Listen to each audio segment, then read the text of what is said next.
more to talk about this election that is going on, and some politicians from the eastern part of the country are using Mazen Namdekano's pictures for campaign.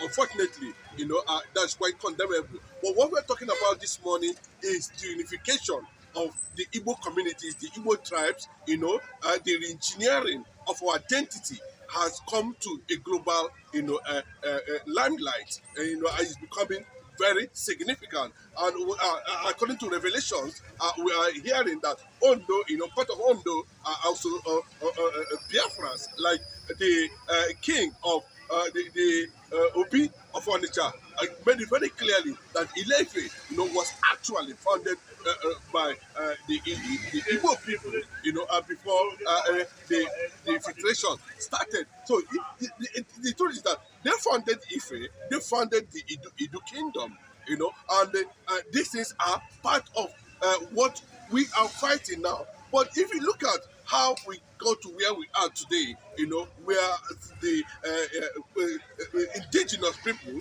are now beginning to deny their Igbo origin, to deny their Igbo identity, to signify a certain factor, that went as further to create Igbophobia within Nigeria and outside Nigeria, to the extent, a lot of people that don't know, there's a tribe in Ghana now that is called that Igbo tribe. They originated from there, So they came there, and they moved on.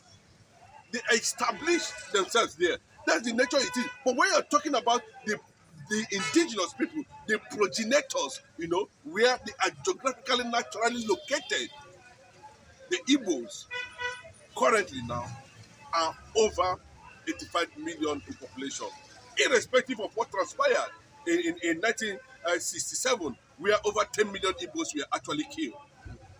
The restoration and the restoration of our identity, has continued to spread among Western Igbos, or Western Biafrans, or whatever you may call it. Before they used to tell you it's Midwest, all this fragmentation championed by the British government. But I'm happy now that irrespective of what we are seeing today, where a court in Canada has declared PDP and APC as a terrorist organization. And we have a Southerner too, under Goodluck Jonathan, who participated. Let us believe that Jonathan did not know, or he knew that PDP and APC are just a terrorist organization, political terrorist organization, are used by the Fulani to impose political conquest on the people of Biafra, because that has always been the target. That is what the British government, the British system, actually want to see. They never fought for conquest for any tribe in Nigeria apart from the Igbo. The Igbo resisted it. That's the Ekumenic movement. They defended the Jaws. The Ekumenic movement defended the Jaws, defended the Robos, the Sekiris, the Midwesterners, to the extent of the Idu kingdom. There was no issues about that. But we cannot, because of this, not knowing fully well that these people actually came and certain things were being done, not to the detriment of ourselves. You are giving us the impression, you are giving our people who want an Igbo extermination from the surface of the earth, the impression that the Igbos, and it has a multiplying effect. When Chukwumanzogu, who is from a western part, the so-called Midwest, Western Igbo, from Delta State, it took the life of over 10 million people.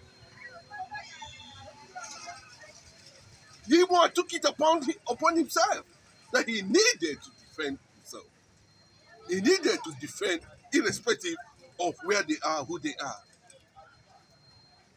The British, was able to impose some level of, fraternity with other people to connive and give them a certain impression that they are not Igbos. These are people we are talking about, and they are everywhere. They are championing their own cause directly. The impression is ongoing, and the resistance is also ongoing. When I look at the likes of Asari Dokubon and the rest of them who came from that region, and I begin to ask questions, the Adakaboros who fought for the liberation of his own people, who died on the Nigerian side. He fought for his own people, but he died on the Nigerian, fighting for entity that he wanted to succeed from. The Igbo man never did it. You can see what Mazi Nnamdi Kanu is going through at this moment. You can see what Odumegwu Ojukwu went through. The Igbo man never gave. So to an extent now, but thank God for this not an era of waiting when the Western media are going to monopolize our brain, are going to envelop our thinking and our sentiment and reasoning and who we are and destroy our identity. The Igbo unification agenda has continued. And you begin to hear people from Ugoja artists telling you the story. We are going to ascertain anything that has brought this disunification, either by omission or by commission, will be stopped. The Yoruba man has no business in the Edo Kingdom, which is the present day Edo now. Because the Oromiya they are talking about does not come from there. He invaded the Edo Kingdom, which the Igbo people have never done. The only thing they did was to stop British invasion for 35 years. They fought the British. And that was where the sentiment of Igbophobia, the hatred for the Igbo people, continued, started, originated. When Chukuma Kadina Nzogu, as they believed to have been an Igbo coup, which was not, caused by the Yorubas, we saw what happened when Awolowo was released. He turned against, even to an extent, as if he were protected. Michael Akpola was here in the western part of the country to advocate for Awolowo not to be taken to the northern prison. That he will be more safer in the southern part of the country. And that is what the likes of M.I. Obala them did as at that time. But at the end of the day, it was used as a weapon against the Igbo people. That, of course, led to the Biafra War. It was the Yoruba people that caused the Nigerian Biafra War. But nobody wants to tell you that.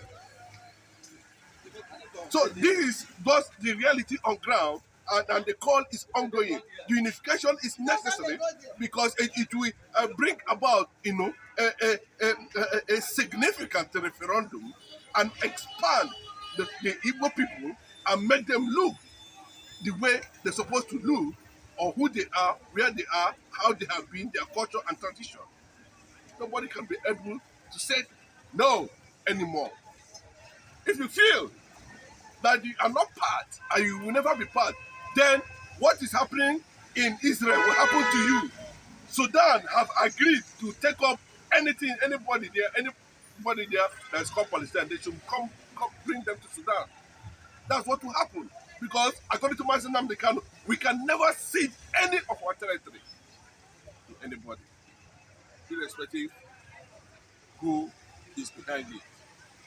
These are the truths the likes of Goodluck Jonathan supposed to know. But unfortunately, you can see the revelation that PDP and APC is not a political party. It is a terrorist organization.